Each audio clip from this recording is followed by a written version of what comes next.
नमस्कार फ्रेंड्स, मी ॲडव्होकेट संजय गुरव. आज आपण भारतीय राज्यघटनेतील कलम 67 आर्टिकल 67 ह्या कलमाच्या तरतुदी आपण समजून घेणार आहोत.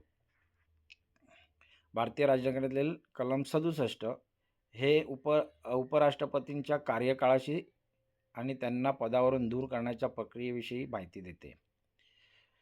काय हे कलम आपल्या कसल्या तरतुदी त्या कलमामध्ये? तर हे कलम उपराष्ट्रपतींच्या कार्यकाळाशी आणि त्यांना पदावरून दूर करण्याच्या प्रक्रियेविषयी माहिती देते. कलमाचं नाव आहे, शीर्षक आहे कलम 67 उपराष्ट्रपतींचा पदावधी काळ. Okay. Article 67 terms of office of vice president. कलमाची व्याख्या काय आहे की उपराष्ट्रपती ज्या तारखेला आपले पद ग्रहण करतील त्या तारखेपासून 5 वर्षांच्या कालावधीसाठी ते पद धारण करतील अशी तरतूद हे कलम करते. काय म्हटलेलं आहे? उपराष्ट्रपती ज्या तारखेला आपले पद ग्रहण करतील त्या तारखेपासून 5 वर्षांच्या कालावधीसाठी ते पद धारण करतील अशी तरतूद या कलमामध्ये केलेली आहे. सोप्या शब्दात समजून घेऊया.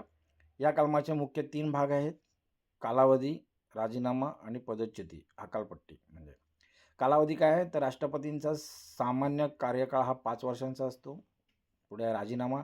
उपराष्ट्रपतींना आपला कार्यकाळ संपण्यापूर्वी पद सोडायचे असल्यास ते आपला राजीनामा लेखी स्वरूपात राष्ट्रपतींना सादर करतात. तिसरा आहे पदच्युती, हकालपट्टी. उपराष्ट्रपतींना त्यांच्या पदावरून दूर करण्यासाठी राज्यसभेने बहुमताने ठराव मंजूर करणे आणि लोकसभेने त्याला संमती देणे आवश्यक असते. यासाठी 14 दिवसांची पूर्वसूचना द्यावी लागते. चौथा आहे सातत्य. 5 वर्षांचा काळ संपला तरीही जोपर्यंत नवीन उपराष्ट्रपती निवडून येत नाही तोपर्यंत जुने उपराष्ट्रपती पदावर राहू शकतात. तर अशा तरतुदी ह्या कलमामध्ये केलेल्या आहेत. ओके. तर हे बरे कलम का अस्तित्वात आलेलं आहे? लोकशाहीमध्ये कोणत्याही घटनात्मक पदाला उत्तरदायित्व, अकाउंटेबिलिटी असणे आवश्यक असते. उपराष्ट्रपती हे राज्यसभेचे सभापती असतात, त्यामुळे त्यांचा कार्यकाळ निश्चित असावा आणि जर ते घटनाबाह्य वर्तन करत असतील तर त्यांना पदावरून दूर करण्याचा कायदेशीर मार्ग उपलब्ध असावा, या उद्देशाने हे कलम समाविष्ट केले गेले आहे. आता बरं, या कलमाचं महत्त्व आणि उद्दिष्ट समजून घेऊया. राजकीय स्तरीय 5 वर्षांचा निश्चित कार्यकाळ प्रशासकीय स्थिरता देतो. संसदीय नियंत्रण. उपराष्ट्रपतींना दूर करण्याचा अधिकार संसदेला, विशेषतः राज्यसभेला देऊन कायदेमंडळाचे नियंत्रण ठेवले जाते. निरंतरता. उत्तराधिकारी येईपर्यंत पदावर राहण्याच्या तरतुदीमुळे हे पद कधीही रिक्त राहत नाही. ते असे ह्या कलमाचे महत्त्व आणि उद्दिष्ट आहेत. ओके. आता कलमाचे उल्लंघन, शिक्षा आणि उपाय समजून घेऊया. जर उपराष्ट्रपतींनी संविधानाचे उल्लंघन केले किंवा आपल्या अधिकारांचा गैरवापर केला तर उपाय काय आहेत? तर त्यांना पदावरून दूर करण्यासाठी राज्यसभेत ठराव मांडला जातो. विशिष्टता काय आहे? राष्ट्रपतींप्रमाणे उपराष्ट्रपतींवर महाभियोग, इम्पिचमेंट चालवण्याची गरज नसते. केवळ राज्यसभेच्या ठरावाने त्यांना काढता येते. मात्र असा ठराव मांडण्यापूर्वी 14 दिवसांची नोटीस देणे अनिवार्य आहे. ते हे या कलमाच्या उल्लंघन, शिक्षा आणि उपाय आहेत. ओके. तर न्यायालयीन प्रकरण काय आहेत? या कलमासंबंधित असलेले न्यायालयीन प्रकरण.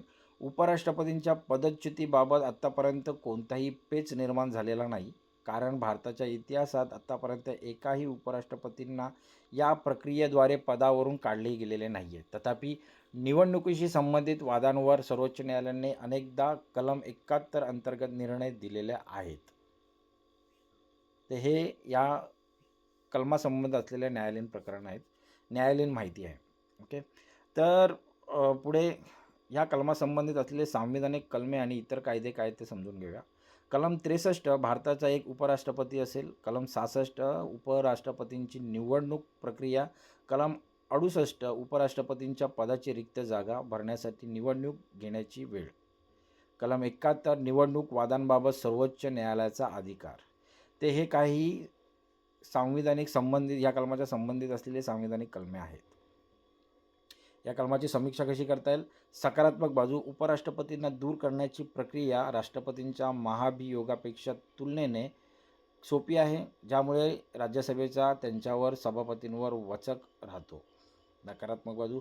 संविधानात उपराष्ट्रपतींना पदावरून दूर करण्यासाठी नेमकी कोणती कारणे, उदाहरणार्थ संविधानाचे उल्लंघन, गैरवर्तणूक इत्यादी लागतील याचा स्पष्ट उल्लेख नाही, जोपर्यंत राष्ट्रपतींच्या बाबतीत कलम 61 स्पष्ट आहे तसा. ओके, तर ह्या अशा प्रकारे या कलमाची समीक्षा करता येईल. निष्कर्ष काय काढता येईल या कलमाचा?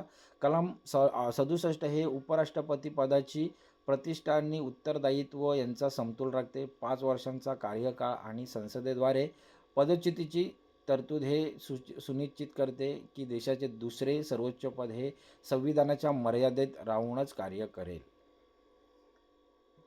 काय म्हटलेलं आहे? कलम 67 हे उपराष्ट्रपती पदाची प्रतिष्ठा आणि उत्तरदायित्व यांचा समतोल राखते. 5 वर्षांचा कार्यकाळ आणि संसदेद्वारे पदच्युतीची तरतूद हे सुनिश्चित करते की देशाचे दुसरे सर्वोच्च पद हे संविधानाच्या मर्यादेत राहूनच कार्य करेल.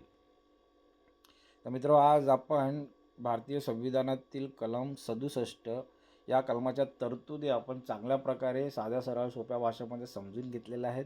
हे कलम अधिक चांगल्या प्रकारे समजून घेण्यासाठी तुम्ही हा व्हिडिओ वारंवार पहा, जेणेकरून या कलमाच्या तरतुदी तुम्हाला चांगल्या प्रकारे समजतील. असेच कायदेविषयक ज्ञान मिळवण्यासाठी, कायदेविषयक माहिती मिळवण्यासाठी आमचा चॅनल सबस्क्राईब करा, लाईक करा, शेअर करा आणि बेल आयकनचं बटन दाबा, जेणेकरून अपलोड केलेल्या नवीन व्हिडिओज तुमच्यापर्यंत पोहोचतील. हे व्हिडिओज आपल्या प्रियजनांना, मित्रांना फॉरवर्ड करा, पाठवा त्यांना, जेणेकरून त्यांनाही कायदेविषयक माहिती मिळेल.